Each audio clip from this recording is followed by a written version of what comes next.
1절에서 7절 말씀 앞에 화면도 참고하시면서 저와 같이 한 절 한 절 나누어서 교독하시겠습니다. 형제들아, 하나님께서 마게도냐 교회들에게 주신 은혜를 우리가 너희에게 알리노니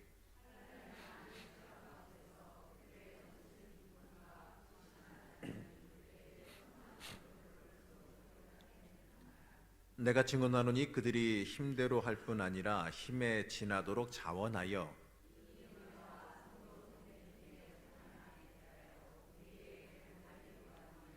우리가 바라던 것뿐 아니라 그들이 먼저 자신을 죽게 드리고 또 하나님의 뜻을 따라 우리에게 주었도다.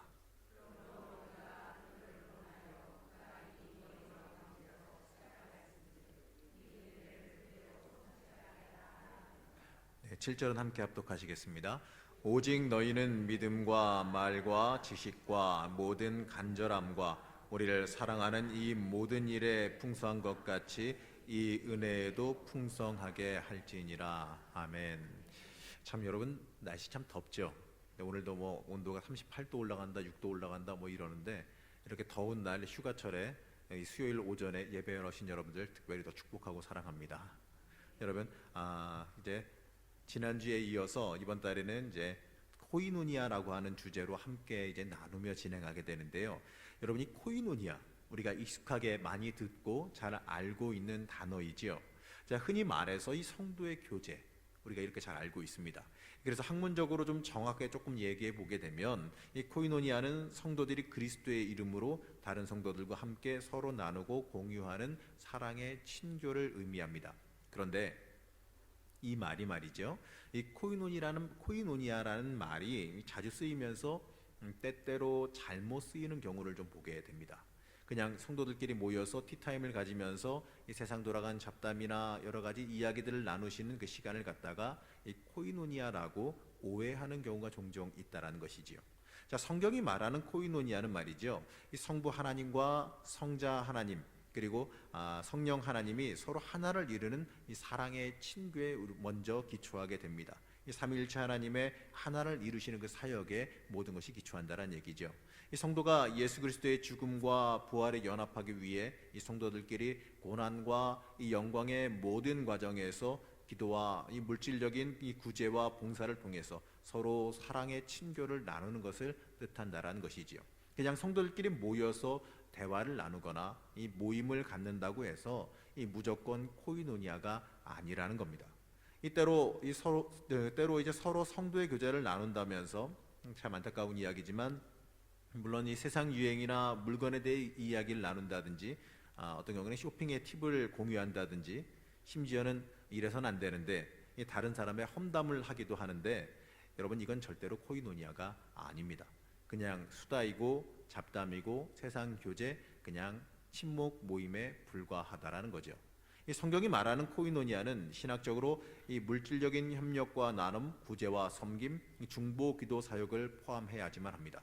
이 코이노니아의 신학적인 의미를 정리해 보게 되면 우선 이렇게 볼 수가 있게 되는데, 첫째는 성부 하나님과 성자 하나님과 성령 하나님 사이에 거룩하고 신비로운 영원한 코이노니아를 말한다. 그 교제를 의미한다 그러죠.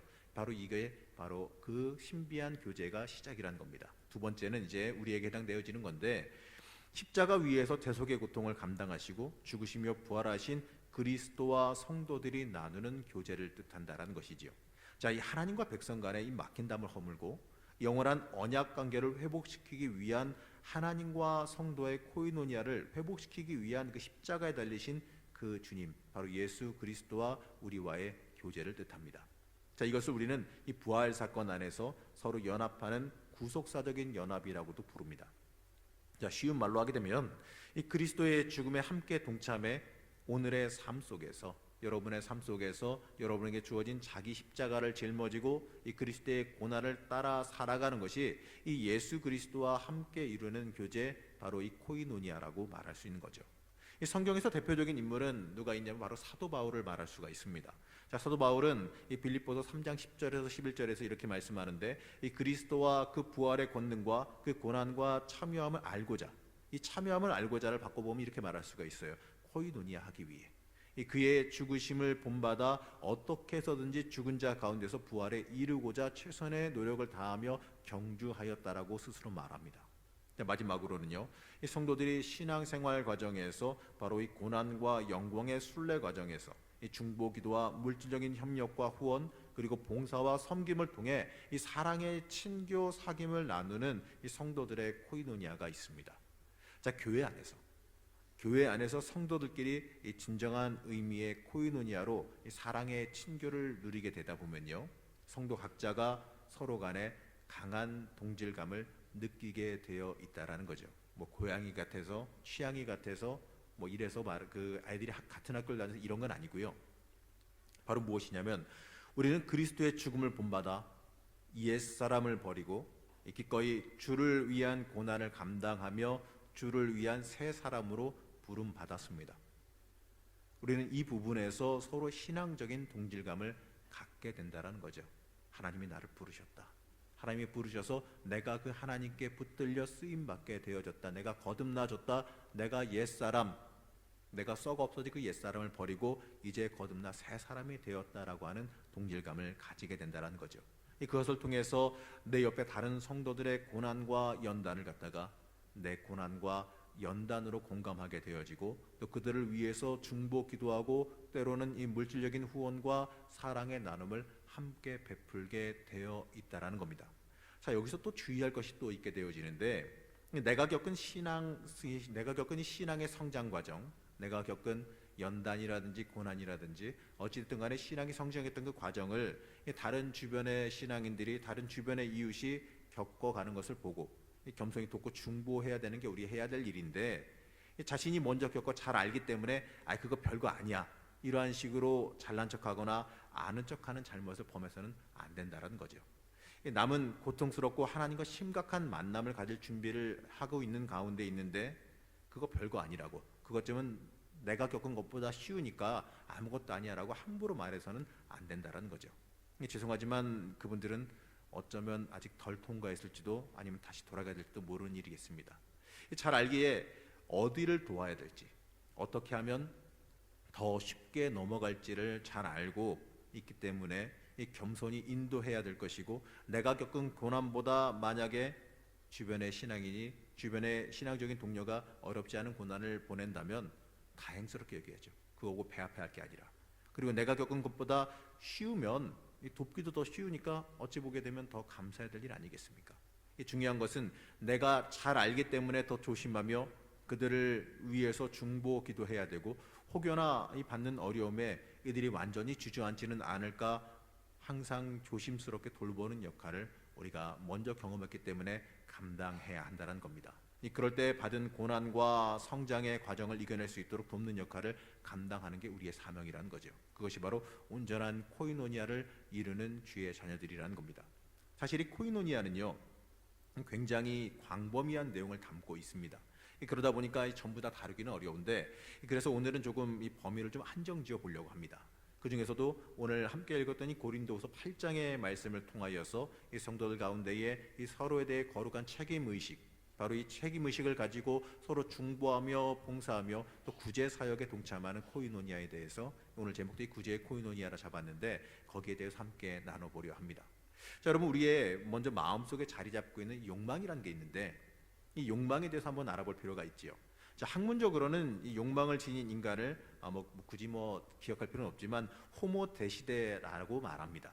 자, 이 사람이 가지고 있는 욕망에 대해서 에이브러함 메슬로라고 하는 학자는 욕구 5단계설을 통하여서 이 생존의 욕구부터 시작해서 안전에 대한 욕구, 애정을 받고 소속감을 확인하고 싶은 욕구, 이 자존감의 욕구, 자아 실현의 욕구가 있다라고 말해요.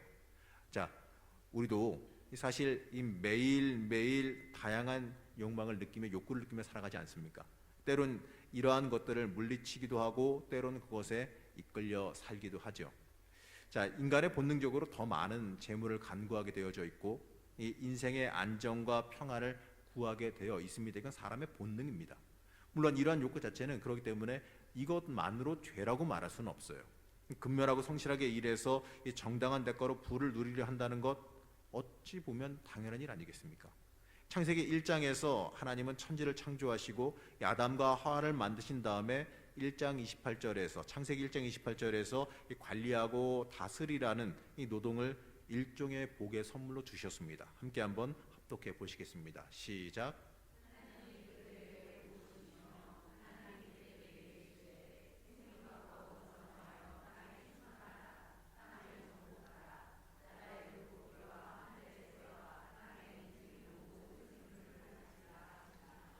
아멘. 물론 이 말은요, 정복하고 파괴하라라고 하는 이 정당성을 주는 말로 오해하는 사람들도 있는데, 그게 아니라 이 세상을 살아가면서 이 노동의 복을 우리에게 주셨다라는 거죠. 그런데 문제는 우리가 살아가는 세상은 계속해서 이 더 많은 것을 더 요구하게 만든다라는 겁니다. 항상 적당하면 좋은데 이 적당히 참 안 된다라는 게 문제죠. 현대 문명을 지배하는 중요한 화두 중에 하나가, 요즘에 가장 큰 문제 중에 하나가 이 부의 편중인데, 이 빈익빈 부익부입니다. 가난한 사람은 점점 더 가난해지고 이 부자는 점점 더 많은 부를 축적하면서 서로 간에 양극화되어 간다는 거죠. 자, 이것이 계속화되면 문제가 뭐냐면 계속해서 대물림되어진다는 게 문제입니다. 이 경제 양극화가 교육 양극화로 가고, 그것이 다시 기회의 불균형으로 이어지게 됩니다. 그래서 결국에는 부유한 사람이 더 좋은 교육을 받게 되고 더 많은 부를 축적하는 이 고질적인 악순환이 벌어진다는 거죠. 바로 이 호모 대시대, 욕망을 추구하는 인간이 이 세상에서 부와 재물을 축적하고 이 권력을 축적하는 이 강력한 욕망을 발휘하는데, 그 끝은 말이죠, 하나님이 창조하신 에덴 동산, 하나님이 창조하신 하나님의 창조의 섭리와 법칙에 전혀 거리가 먼, 어째 보게 되면 이 암울한 세상을 이끌어가게 된다는 겁니다. 자, 이러한 세상은요, 하나님께서 원하시는 세상이 아니라는 거죠. 자, 하나님께서 율법을 주셨을 때에 강자가 약자를 배려하게 하셨고, 이 가난한 자와 억눌린 자들을 이 공동의 책임으로 살게, 그들을 먹여 살리게 만드셨습니다. 자, 우리가 그 내용을 이 룻기에서 룻이 보아스의 밭에서 이삭을 줍는 모습을 통해 봤지요. 이삭을 전부 다 싸그리 다 걷어가는 게 아니라 일부러 밭에 남기게 만들었고, 그걸 통하여서 과부들이나 노동 능력이 없는 사람들이 와서 주워갈 수 있도록, 그래서 그들이 생계를 이어갈 수 있도록 일부러 그렇게 하게끔 되어 있다는 겁니다. 그리고 이 계대 결혼 통해서도 보았고, 바로 과부들이 생계를 이어갈 수 없으니까 친척들이 계속해서 그들을 먹여 살리고 재산 분배하게끔 만드는 그 계대 결혼을 통해서도 보았고, 또 희년의 법을 통해서도 보았고, 노예의 해방이라든지 이 땅의 해방이라든지 이러한 희년의 법을 통해서도 보았고, 이 도피성의 법을 통하여서도 우리가 살펴보고 있습니다. 자, 예수님께서도 뭐라고 말씀하셨죠? 약한 자, 병든 자, 이 천한 자들을 돌보시고 그들을 가까이 하시고 병든 자들을 위하여 오셨다라고 말씀하셨지 않습니까? 하나님께서 원하시는 세상은요, 이처럼 욕망이 지배하는 세상이 아니라는 겁니다. 자, 우리가 잊지 말아야 될 것이 있는데, 바로 우리가 하나님으로부터 받은 복을 나 혼자만 누리라는 것이 아니라는 것이지요. 나와 한 몸을 이루는 다른 성도들의 이 어려운 형편과 처지를 아파하면서 그들을 위한 구제의 코이노니아에 함께 동참할 수 있어야 한다는 겁니다. 이 구제라고 하면은요, 사람들이 착각하는 게 무조건 내 재산과 내 소유를 갖다가 엄청나게 많이 희생하는 것이라 생각하는데, 그것이 아니라 이 세상을 구원하시는 하나님의 구원 사역에 우리가 기쁨으로 동참하고 참여하라는 것이지요. 자, 그러면 우리가 이 구제의 코이노니아라고 제가 제목을 잡았는데, 여기에 그럼 우리가 기쁨으로 감사함으로 참여할 수 있는 방법이 무엇이겠느냐라는 겁니다. 자, 우선 먼저 우리가 잊지 말고 기억해야 되는데, 앞에 제목 한번 읽어보실까요? 시작. 자, 이걸 동의하실 분도 계시고 동의하지 않으실 분도 계실 것 같은데, 이제 처한 상황에 따라 다르실 것 같기는 해요. 하지만 여러분이 이 자리에 앉아 계시고 예수 믿고 구원받았다는 그 자체만으로도 여러분이 처한 현실과 아무런 관계없이 우리는 하나님으로부터 큰 복을 받았다는 사실을 잊지 말아야 할 것입니다. 우리가 먼저 하나님으로부터 큰 복을 받았다, 이걸 먼저 마음에 새기고 시작해야 돼요. 오늘 함께 읽은 고린도서 8장과 9장에서도 사도 바울은 고린도 교회를 향해 지금 기근으로 극심한 굶주림의 어려움에 빠져 있는 예루살렘 교회의 성도들을 위해 구제 헌금에 동참해 줄 것을 격려하며 요청을 합니다. 자, 주 56년경인데 이때 당시에 사도 바울이 고린도 교회에 이 서신서를 보낼 당시에요, 이 예루살렘 교회 안에는 이 부자 성도들보다는 대체로 이 가난하고 어려운 형편에 있는 성도들이 많았습니다.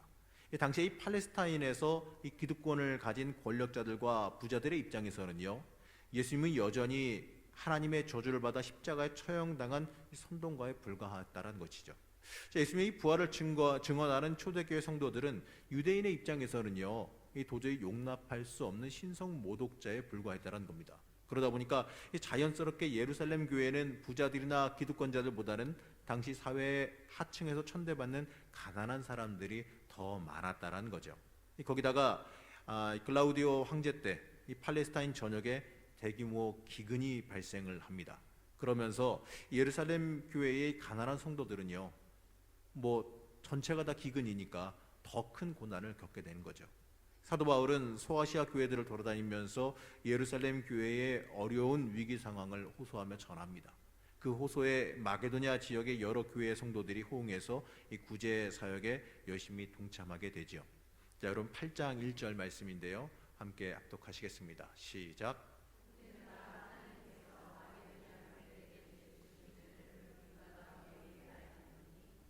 자, 사도 바울이 특별히 마게도냐 지역 몇몇 교회들의 선행을 고린도 교회의 자랑이라고 할 수 있어요. 이건 자랑을 하는데 그 이유가 있습니다.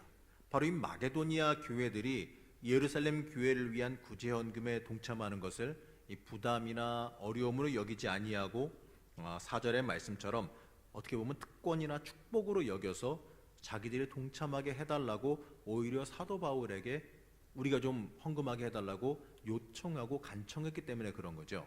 자, 4절 말씀을 보게 되면 이렇게 말씀합니다. 이 은혜와 성도 섬기는 일에 참여함에 대하여 우리에게 간절히 구하니. 오히려 간절하게 그들이 구했다라는 거예요. 자, 2절 말씀을 보게 되면 마게도냐 교회들이 구제헌금에 동참한 것은요, 그들이 부유하거나 재물이 많아서 그들이 여유가 있어서 한 것이 아님을 보게 됩니다. 2절 말씀 한번 읽어보시겠습니다. 시작.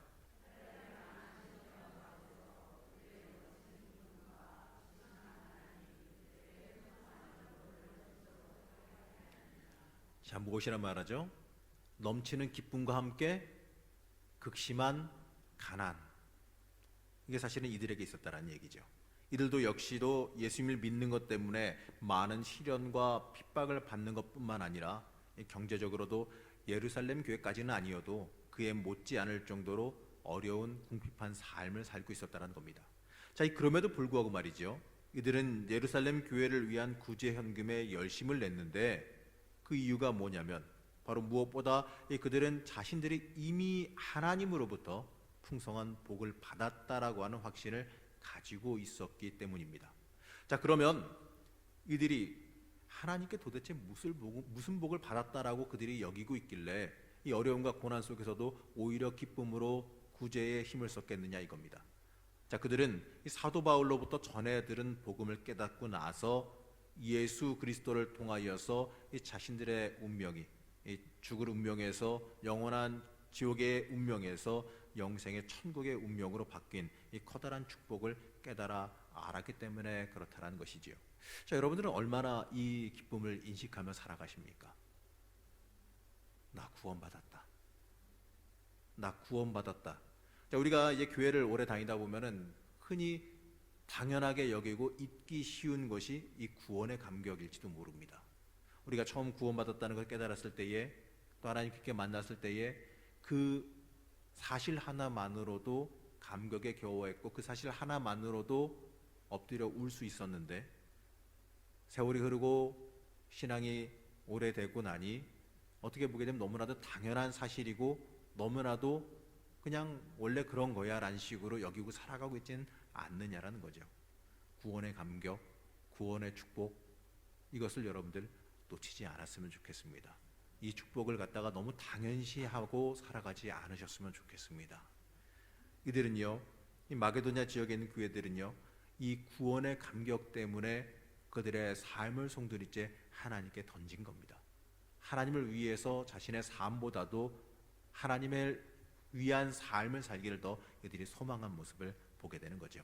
자, 사도행전 16장 9절 이하를 보게 되면 이 마게도냐 지역은요, 원래 사도 바울의 복음 전도 계획에 포함되지 않았던 지역입니다. 하지만 성령 하나님께서 강권적인 역사하심으로 인하여서 사도 바울이 마게도냐 지역의 이 첫 번째 성인 빌립보에 들어가 복음을 전하게 되죠. 자, 이 마게도냐 지역에 이미 뿌리를 내리고 살던 그 유대인들의 반발이 굉장히 극심했고요. 당시에 어떻게 보게 되면 그 당시엔 최첨단을 달리고 있던 로마의 타락한 문화, 바로 그 문화의 영향 속에서 오직 예수님만이 우리의 문제를 해결하시는 메시아라는 복음이 전해지게 되는 겁니다. 그리고 그 복음을 들었던 그들의 마음 속에 이 성령 하나님께서 역사하시면서 복음이 전파되게 되어진 거죠. 자, 이들이 이러한 과정을 누누이 잘 알고 있지 않습니까? 자신들이 예수 믿게 된 과정, 자신들이 복음 듣게 된 그 어려운 과정을 다 알고 있다 보니 그 과정 속에서 돌아보니 내가 얼마나 큰 복을 받았는지 잘 알게 되면서 하나님의 그 크신 은혜에 감격하고 감사하게 되어졌다라는 겁니다. 그 은혜가 너무 크고 감사해서 가만히 있을 수가 없어서 이 자신들과 동일한 천국을 바라보고 사는 예루살렘 교회의 이 궁핍한 처지에 대해서 연대하려고 하는 마음이 강하게 일어났다라는 것이지요. 자, 여러분들은 얼마나 여러분의 인생 속에서 하나님 만나고 예수 믿게 된 것에 대한 감사와 감격이 있으신지 한번 돌아보시기 바랍니다. 어떻게 보게 되면 당연하게 믿었다라는 이야기보다 또 가만히 또 생각해보고 묵상하고 가만히 또 생각해보게 되면 참 그 은혜가 크다라는 것도 여러분들 아시게 될 겁니다. 여러분이 삶을 한번 돌아보시게 되면서요, 야, 이러한 과정 속에서도 내가 하나님 앞에 올 수가 있었구나, 이 고백을 하시게 되면 여러분들 속에 더 큰 은혜가 있을 줄 믿습니다. 우리가 이 자리에 이렇게 예수님을 구세주로 받아들이고 하나님께 예배드릴 수 있다는 거예요. 이것도 하나님의 전적인 은혜의 덕분임을 잊지 마시기 바랍니다. 지금까지 살아온 지난 세월이 다 하나님의 크신 은혜라는 것을 우리가 먼저 고백할 수 있어야죠. 하나님의 심판으로 저주받아 죽을 수밖에 없는 인생임에도 말이죠, 이 그리스도 안에서 구원을 받아 지금까지 신앙생활을 이어올 수 있는 것은요, 하나님의 큰 은혜 덕분임을 잊지 마시기 바랍니다.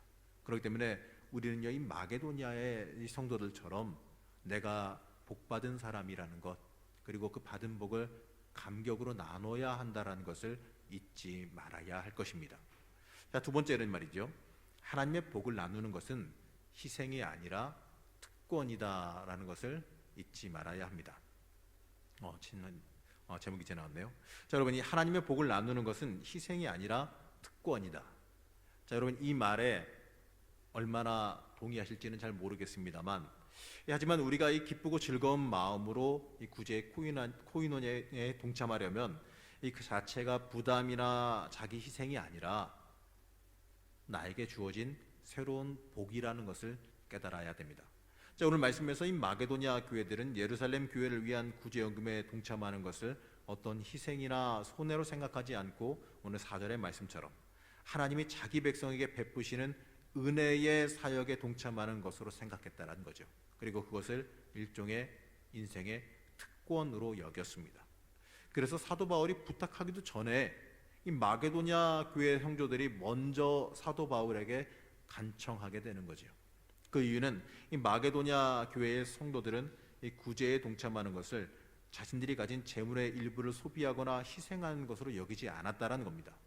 이 일을 세상에서 이 사람 살리시는 하나님의 사역에 동참하는 거룩하고 귀한 특권으로 여겼다라는 거죠. 그리고 이들은 이 사도 바울에게 헌금을 맡기기 전에 자기 자신을 먼저 하나님께 드렸다라고 오는 말씀을 말합니다. 이 구제헌금을 통하여서 자신들의 심령을 하나님께 먼저 드렸다라는 거죠. 자, 5절 말씀 한번 합독하시겠습니다. 시작.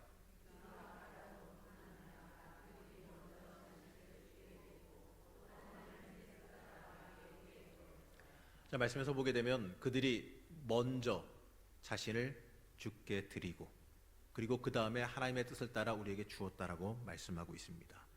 먼저 하나님께 드렸다라 그래요. 자, 우리도 마찬가지입니다. 구제사역에 동참할 때 우리는 단순히 이 얼마의 금액을 헌금 바구니에 담는 삶을 사는 거 이런 거 아니라 우리의 마음을 하나님께 먼저 드릴 수 있어야 되는 것이고, 우리의 것을 하나님께 드리는 것이 아니라 하나님의 말씀과 성령 안에서 예수 그리스도의 죽음과 부활 사건 안에서 우리에게 주신 새 마음을 하나님께 돌려드릴 수 있어야 합니다. 하나님께서 원하시는 건요, 여러분의 재물이 아니라 여러분의 심령입니다. 여러분의 마음이고요, 여러분들의 하나님 앞에 얼마나 헌신하고 하나님 앞에 가까이 나오는지를 보시길 원합니다.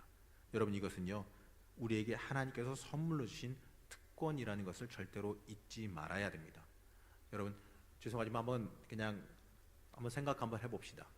도대체 내가 무엇이길래, 자, 스스로 과대평가하신 분이 계실지도 모르겠지만 내가 무엇이길래 하나님 하시는 일에 손과 발로 쓰임을 받을까? 한번 이 생각 한번 해보신 적 있으십니까? 아니면 나 정도면은 쓰임 받을 만하지, 이 생각을 하고 계십니까? 아, 하나님 좀 더 크게 쓰셔도 되는데 요 정도밖에 안 쓰시나? 설마 이러고 계시지는 않겠지요? 여러분, 우리가 뭘 알아야 되냐면요, 나 같은 죄인 살리시고 나 같은 죄인 하나님께서 하시는 사역에 안 쓸 수도 있는데, 더 좋고 잘나고 더 좋은 효과 발휘할 수 있는 사람도 있는데도 불구하고 하필이면 나 같은 사람 고르셔서 부족한 거 고치고 먼지 털고 만지셔서 하나님의 사역에 쓰신다고 하시네. 이러한 마음에 하나님께 감사함으로 헌신할 수 있어야 하는 거 아니겠습니까? 그 고백을 우리가 할 수 있어야 우리가 하나님께 쓰임 받을 수가 있습니다. 우리가 하나님께서 하시는 그 사역에 쓰임 받는다는 것 그 자체가 영광이고 복이라는 것, 그것이 특권이라는 것을 우리는 잊지 말아야지요. 주신 특권 누려야 되는 거 아니겠습니까? 하나님께서 쓰신다 하시고 하나님께서 사용한다 하실 때 얼른 가서 사용받아야 되는 거 아니겠어요? 그 앞에서 꼭 이런 사람들이 있어요. 하나님께서 쓰신다 하실 때 좀 튕기는 사람들이 있는데, 그 밀당은 하나님과 하는 거 아닙니다. 그거는 하나님과 하는 거 절대 아닙니다. 하나님께서 쓰신다 하실 때, 부르실 때는요, 얻는 가야죠. 여기 있습니다.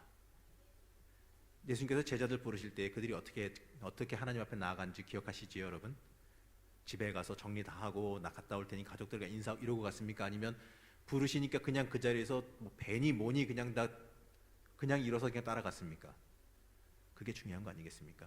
그렇다고 여러분 뭐 그렇게 하라는 얘기가 아니라, 그런 정도로 하나님께 쓰시는 사역에 하나님께서 부르실 때에 헌신하며 하나님 앞에 달려나갈 줄 알아야 하고, 하나님께 나를 부르신다는 것을 귀하게 여길 줄 알아야 한다는 것이지요. 그렇기 때문에 우리가 하나님 앞에 쓰임 받는다는 것, 내가 하나님 앞에 거룩한 손길로 쓰임 받는다라는 것, 그것 자체가 특권이다. 하나님께서 나에게 주신 특권이라는 것을 여러분들 잊지 말고 기억하시기 바랍니다. 우리 그리스 찬양대 오늘 찬양 멋지게 하셨는데, 여러분 앞에 나와서 찬양하시는 거 특권입니다. 그렇게 귀하게 여기고 서시고 연습하시기 바랍니다. 자, 그리고 세 번째는요, 복을 베풀면 더 큰 복으로 돌려받는다. 아마도 이 말은 좀 반기는 분이 좀 많으실 것 같기는 하는데, 아까보다 표정들이 좀 밝아지셨어요. 자, 우리가 억지로 동참하는 것이 아니라 기쁨과 즐거움으로 동참하게 되면요, 하나님의 복을 나누는 자들은 반드시 그 복을 더 풍성한 복으로 돌려받는다는 사실을 잊지 말아야 됩니다. 이 교훈을 위해서 사도 바울은 이 광야 시대, 하늘에서 만나를 공급하던 시절을 우리에게 소개합니다. 자, 구약 시대 이스라엘 백성이 광야 생활을 하던 때는요, 들판에서 농사나 식물을 재배할 수가 없었습니다. 그래서 하늘에서 내리던 만나를 통하여서 이 생명을 이어갔지요. 자, 그런데 출애굽기 16장 16절 이하에서 보게 되면 규정하기는 이 만나를 주울 때 각 사람이 먹을 분량만큼인 한 오멜, 지금 단위로는 약 2리터 정도에 되는 부피입니다. 그 2리터 정도의 부피만 거두도록 규정했다는 거죠. 자, 들판에 나가서 만나를 거둘 때 그 사람의 체력이나 뭐 실력 아니면 뭐 여러 가지 그 기술이나 이런 걸 따라서 거두는 양의 차이가 나기 마련 아니겠습니까? 그래서 출애굽기 16장 17절 말씀처럼 많이 거둔 사람도 있고 적게 거둔 사람도 있다고 나타나게 되죠. 보게 되면 이렇습니다. 이스라엘 자손이 그같이 하였더니 그 거둔 것이 많기도 하고 적기도 하나. 어떻게 보면 이건 당연할지도 모릅니다. 자, 하늘에서 내리는 만나는요, 욕심이 많아 다른 사람들보다 더 많이 거두더라도 다 먹지 못하고 남겨두면 출애굽기 16장 20절 말씀처럼 다음날 아침에 만나에 벌레가 생기고 썩어 못 먹게 됩니다. 한번 읽어보시겠습니까? 시작.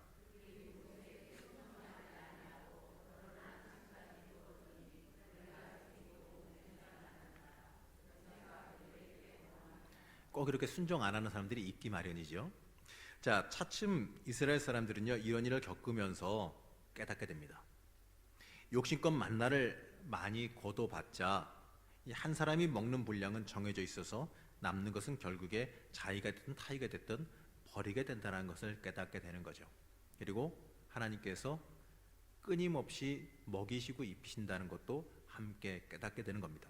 자, 그래서 이 남보다 더 많이 거둔 사람의 입장에서요, 어떻게 거두다 보면은 좀 더 많이 거둘 수도 있는 거 아니겠습니까? 거둔 그 입장에서 보게 되면 이 최선의 방법이 무엇이냐?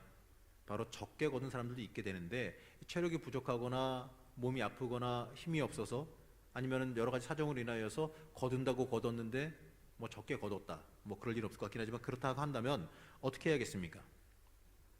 적게 거둔 사람들에게 남은 만나를 그냥 몽땅 다 주면 되는 거 아니겠습니까? 그렇게 하면 만나가 풍족한 사람은 부족한 사람에게 자신의 복을 양보할 수 있고, 그렇다고 내 분량이 없는 것도 아니지 않습니까? 그리고 또 시간이 흘러서 내가 몸이 아프거나 내가 여러 가지 사정에 있어서 부족한 처지에 빠지게 되면 예전에 도움받았던 사람들이나 다른 풍족한 사람들이 이 자신의 부족함을 보충해 주면서 모두가 하나님 앞에서 균일한 복을 누리게 된다는 것을 이들이 깨닫게 되었다는 거죠. 그러면서 배우게 되는 겁니다. 여러분이 사실 전 세계적으로 진행되는 부의 양극화 현상, 아까도 잠깐 얘기했지만요, 사실 말은 했지만 사람의 능력으로 해결할 방법은 없습니다. 경제학자들도 한다는 얘기는 좋아질 게 아니라 더 심해질 것이다 라고 누구나 할 수 있는, 저도 할 수 있는 얘기만 하고 있습니다. 그래서 그리고 이 가진 자들의 이 개인적 빈곤 문제는요, 이 전적으로 개인이 열심히 노력하지 않았기 때문이라고 말하면서 이 비정상적인 이 탐욕을 숨기며 살아가는 나쁜 사람들도 존재하죠. 그래서 더더욱 한 개인의 의지와 노력으로는 해결하기가 좀 어려운 것 같습니다. 어쩌면 이 문제를 해결할 유일한 길은요, 방금 전에 이야기한 것처럼 이스라엘 백성이 광야에서 거뒀던 만나를 이 나눔으로 인하여서 평균화시켰던 것처럼 하나님의 은혜를 먼저 받은 사람들이 이 궁핍한 다른 사람들을 위하여서 내 복을 함께 나누는 일, 바로 그러한 일이 벌어지면 되지 않나 생각해 봅니다. 그럴 때 구약 시대 광야에서 이스라엘 백성이 만나를 많이 거뒀던 사람이나 적게 거뒀던 사람이나 한결같이 모두 다 함께 하나님이 주시는 은총을 누렸던 것처럼 이 시대에도 아무리 부의 편중화가 심할지라도 다 함께 하나님의 은총을 나누며 누릴 수 있지 않을까 생각해 봅니다. 여러분, 우리가 나눈 물질은요, 우리가 베푼 물질은요, 결코 헛되이 사라지지 않습니다. 궁핍한 형제자매들을 섬기는 마음으로 그들도 우리가 누리는 하나님의 복에 동참하도록 초대하기 위해서 우리가 먼저 받은 복을 함께 나눌 때에 우리가 뿌린 그 씨앗은 말이죠, 반드시 하나님 나라 안에서 풍성한 결실이 되어서 우리에게 돌아올 것입니다. 그래서 성경은 시편 126편 5절에서 이렇게 말씀하죠. 자, 여러분 아주 유명한 말씀인데 바로 외우고도 계실 겁니다. 한번 읽어보겠습니다. 시작.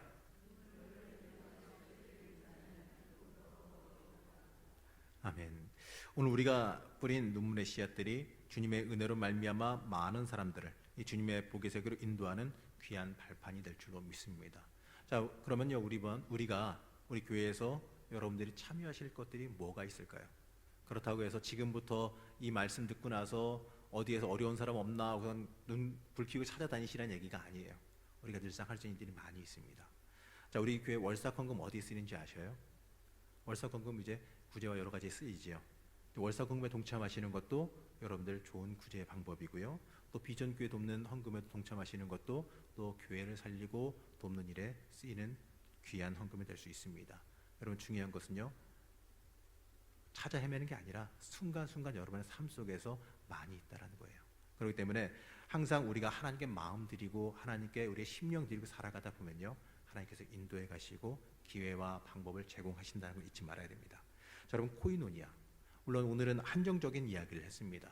이 코이노니아는 여러 가지를 많이 담고 있지만 오늘은 이 구제, 나눔에 대한 부분, 섬김에 대한 부분에 대해서 잠깐만 봤는데, 자, 이 코이노니아는 우리가 흔하게 생각하는 이 편안하고 즐거운 교제, 은혜 나눔의 이 평안한 자리, 죄송하지만 이것만을 말하지는 않습니다. 다른 사람에게 사랑을 나누고 이 받은 복을 나누는 것, 이 성령님의 인도하심 안에서 신앙의 공동체로서 협력하는 자리, 어떻게 보게 되면 내가 희생하는 자리임도 잊지 말아야 될 겁니다. 이 코이노니아의 자리, 살리는 자리요, 희생하는 자리요, 또 하나님의 성령의 역사가 함께 하도록 만드는 자리라는 것을 잊지 마시기 바랍니다. 하나님께서 우리에게 원하시는 코이노니아, 하나님이 사용하시는 열매를 맺는 바로 그 하나님이 원하시는 코이노니아를 만들어가고 이루어가시는 여러분들 되시기를 시간에 간절히 축원합니다.